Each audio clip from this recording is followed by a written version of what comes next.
Milwaukee gets a win and these Cubs lose to the A's, guess what? Someone's punching a ticket already in the Brewers to the postseason that will begin just 2 weeks from today. Jordan Wicks on the mound tonight, his last time out against the Dodgers in 3 innings, gave up 7 earned runs. 4 first-inning homers allowed by Jordan Wicks his last time out. That was a big problem. Swing and a miss, struck him out. And Butler down on strike. So a good start for Wicks as he disposes of a dangerous hitter. Now Rooker as hot as any hitter. He's reached the 26 consecutive games. He's swinging a liner over the first baseman Bush, and that'll be a base hit in front of Bellinger.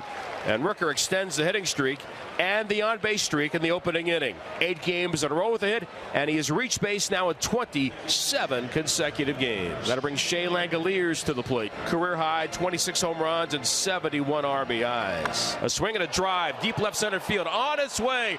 Crow Armstrong takes a look, and it's into the bleachers for Shea Langeliers. His 27th of the year.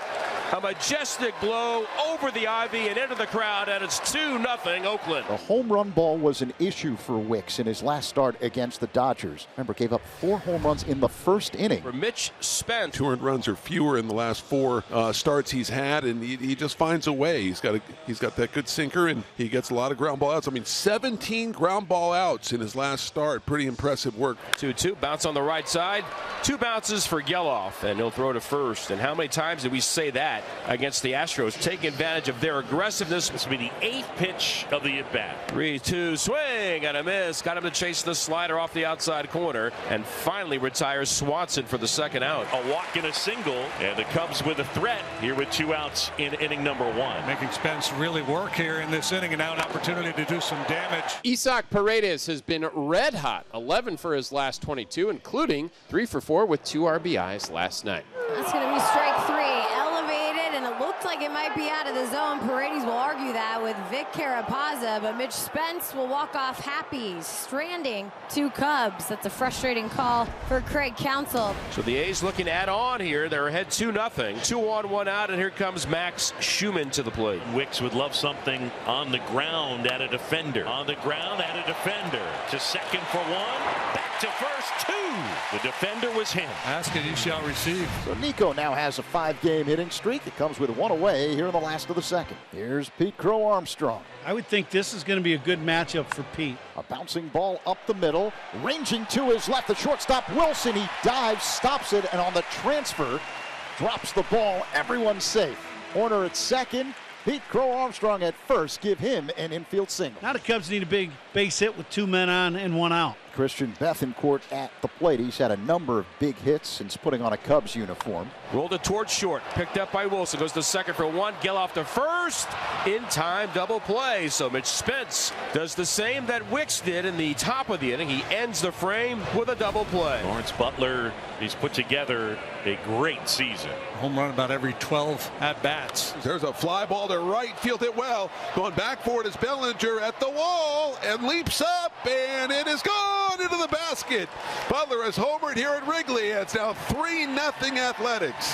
Jenny, that's going to feel good, especially when you have that sort of run come to an end. It feels like in a matter of 24, 48 hours, you could start to find yourself trying to press and get back to that run you were on, though it was just a day or so ago. For Lawrence Butler, just continuing to roll the pole the way he has. So a 3-0 lead for the A's. They've gotten all their runs on homers, and that is nothing new. Cubs playing catch-up here at Wrigley Field. Happ stands in. 23 home runs this season, 83 RBI. Happ hits a high fly ball, deep right center field. Butler going back. Near the wall, looks up, it's gone! Cubs on the board! Ian Happ, a solo homer, and the Cubs are on the board. He'd gone 21 games without a round triple, his first since August 23rd. It is 3-1. The long balls for the A's, and now the Cubs answer. And now the Cubs have something brewing here in the bottom of the third. Back-to-back one-out singles. First Suzuki, now Bellinger, and Isaac Paredes will stand in. Isaac, it's a busted bat, 1 hopper to Wilson. He'll go to third base, and they get the 6-5 fielder's choice. 2 away on the busted bat, 1 hopper to Wilson, and that will bring up Michael Bush, the first baseman. That's a big out. And a high fly ball hit to shallow right field, and this will drop in for a base hit. Bellinger around third. He scores. On his way to third, Paredes. RBI single, Michael Busch. And the Cubs within one. Well, a pitch in on his thumbs. And Busch got enough of it. And dunks it in for an RBI 3-2. And here is Max Schumann, the third baseman. Run around third, one out. And this is a shallow pop fly into center field. Racing in, Crow Armstrong makes the catch. Pete Crow Armstrong has earned the reputation as a guy with a terrific arm. So Nevin doesn't even attempt to tag on that shallow fly ball. 2 away. Butler waits the pitch. Called strike 3. Wicks freezing Butler with a change. And Nevin stranded at third base. Now Langeliers, his home run in the first inning with Rooker aboard, his 27th of the year, went out to left center. A swing and a fly ball to left field and deep. Back goes Happ, takes a look, and it is gone. Say hello to Waveland Avenue, Shea Langeliers. His second home run tonight. He's got 28, and the A's now lead it 4-2. Now the 5th career multi-homer game for Langeliers. That was pretty. Yes, it was. Very impressive shot for Shea Langeliers. Wow. Back-to-back Ks for Spence. And now here comes Bellinger. Comes pitch number 9. Swing and a miss. Good job as Mitch Spence strikes out the side. He's got 6 on the night. So 1 down. A's still have men at first and second. Line drive. Caught out of the air. What a play. And it's a double play. Absolutely gorgeous. What a play! That ends the top half of the 6th inning. What athleticism by Nico Horner. 1 on, 1 out for Swanson. As Ferguson delivers, pitch swung on and missed. It's the 4th time that Swanson has struck out in this game tonight. So 2 down. He gets him on the 4-seam fastball at 98 miles an hour. So 2 away, and here's Seiya Suzuki, the designated hitter. Swung on and missed. Down he goes.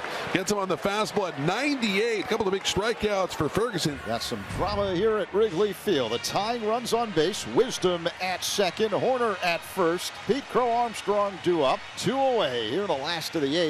Another 2-2. Sweeper, swing and a miss.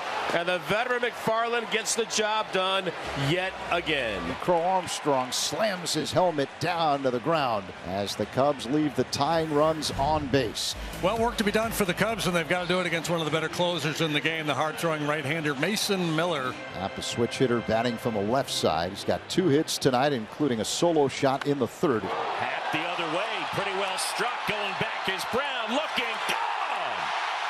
To the basket, and it's a 1-run game. Opposite field homer for Ian Happ, his 2nd of the night, and he matches his career high with number 25. And for Ian Happ, career homer number 150, and his 15th career multi-homer game. Here comes Seiya Suzuki as the Cubs down to their last out. 4-3 Oakland here in the bottom of the 9th inning. Swing and a miss. 104 on the scoreboard at Wrigley Field, and Mason Miller finishes off the Cubs on this Tuesday night in Chicago. And now the Cubs fall 6 back of the Mets in the wild card race with 11 games to go.